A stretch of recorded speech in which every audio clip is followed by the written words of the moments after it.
All right, so this video is going to explain what we're looking for when we are trying to teach someone how to run more efficiently. You should already have had some practice with some of the prowler push drills that we do, as well as the skipping drills that we do. So if you haven't done those, be sure that you use those to build context for what we're trying to accomplish when we teach someone how to run more efficiently. But when we are doing this drill, we want to make sure that we're staying quick off the ground.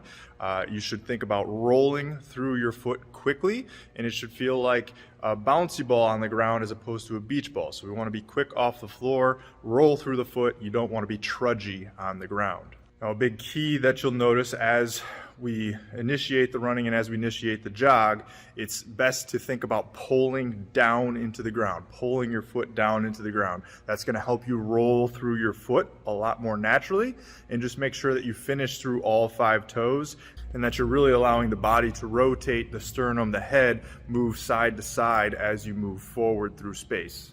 So there's a couple ways that you can practice this. You can either start by performing the skipping drill and then transition that into a jog at a leisure pace just to start as you're learning the technique.